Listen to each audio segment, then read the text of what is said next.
नमस्कार साथियों, आप सभी का स्वागत है अपने YouTube चैनल साइंस विद ज्ञान सागर में। साथियों, आज हम लोग देखेंगे वर्ग 10th का इकोनॉमिक्स अर्थशास्त्र, जिसमें आज हम लोग देखेंगे पार्ट्स 2 को। इससे पहले हम लोगों ने इकोनॉमिक्स का पार्ट्स फर्स्ट देख लिया था, जिस चैप्टर का नाम है अर्थव्यवस्था एवं इनके विकास। ये अध्याय फर्स्ट है। चलिए आज देखते हैं लोग कि आखिर आर्थिक क्रियाएं क्या होती है। देखेंगे आर्थिक क्रियाएं क्या है। कह रहे कि हमारे समाज में विभिन्न वर्ग है जो किसी न किसी कार्य में लगे हुए हैं। इनकी ये क्रियाएं आर्थिक क्रियाएं कहती है। देखिए, कह रहे कि हमारे समाज में विभिन्न वर्ग, अगर अर्थशास्त्र के अकॉर्डिंग देखें तो हमारे समाज में क्या होता है कि कुछ अलग अलग वर्ग है। जैसे में कुछ जो होता है क्षेत्र जो होता है उसमें प्राथमिक क्षेत्र होता है। उसके बाद कुछ लोग क्या करते हैं, कुछ लोग द्वितीयक क्षेत्र में आते हैं, और कुछ जो लोग होते हैं ये तृतीयक क्षेत्र में आते हैं। तृतीयक क्षेत्र या जिसको हम लोग सेवा क्षेत्र भी कहते हैं। और तीनों लोगों का फंडा क्या होता है, तीनों लोगों का एक ही फंडा होता है कि अपनी आय को बढ़ाना।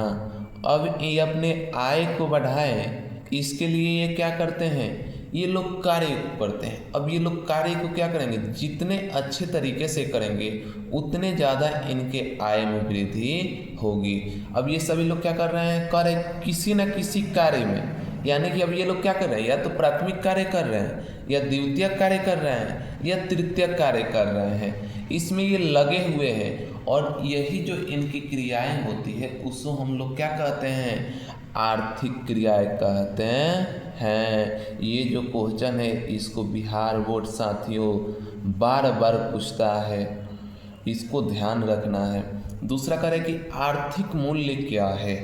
करे कि कोई अपने संसाधन का प्रयोग करके कितना उत्पादन करता है वही उसका आर्थिक मूल्य है। मान के चलो आपने क्या कर रहे हो, कृषि कर रहे हो, और आपने क्या किया, कृषि करने के लिए सपोज डेट आपने 50 रुपये खर्च किया।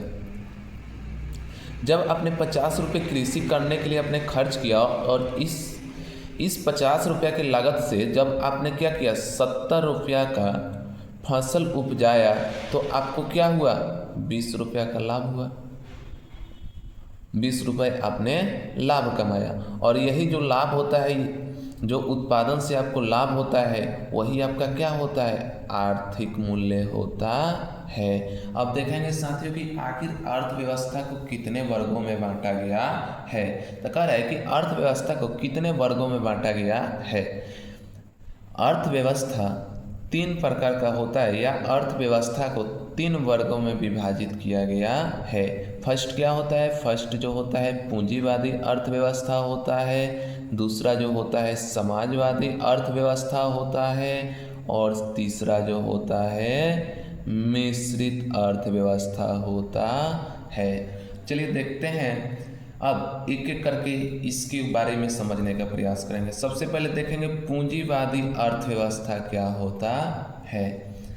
कह रहा है कि पूंजीवादी अर्थव्यवस्था एक ऐसी आर्थिक व्यवस्था है जिसमें उत्पादन के साधन निजी स्वामित्व के अंतर्गत होते हैं, और लाभ कमाने के उद्देश्य से उनका उपयोग किया जाता है। देखिए साधारण भाषा में समझिए, एकदम सिंपल लॉजिक है।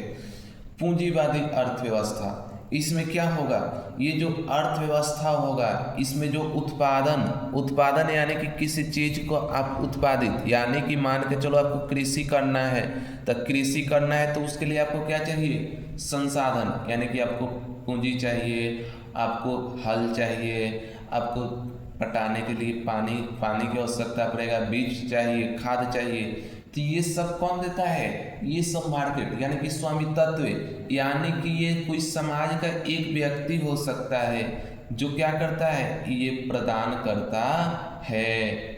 वही होता है क्या, निजी स्वामित्व, यानी कि निजी यानी कि पर्सनल, इसमें जो साहूकार होंगे वे क्या होंगे, आपका पर्सनल होगा। जैसे में साहूकार को ले लो, वे पर्सनल होते हैं। जब आप क्या करते हो, निजी स्वामी तत्व से लेते हो तो उससे आप क्या कहोगे, पूंजीवादी अर्थव्यवस्था कहोगे। और उसका मुख्य उद्देश्य क्या होता है, लाभ कमाना। यानी कि जो क्या होगा, जो बीज मान के चलो, जो बीज है ये आपको क्या करेगा, अगर आप अभी कर देकर इसे आप 10 रुपये में खरीद रहे हो, तो आप अगर फसल होने के बाद अगर आप इसे कर दोगे, इसका जो लागत होगा उसे आप दोगे, तो हो सकता है कि कहीं आपको 12 रुपया चुकानी पड़े।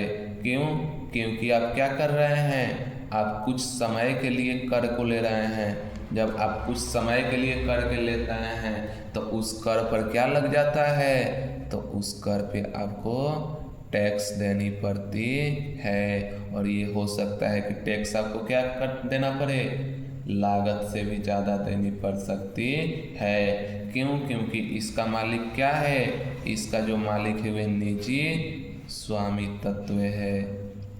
यानी कि इसका मालिक कोई निजी व्यक्ति है। ओके साथियों, थैंक यू।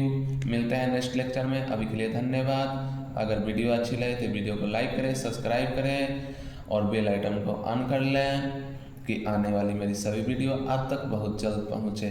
थैंक यू, धन्यवाद।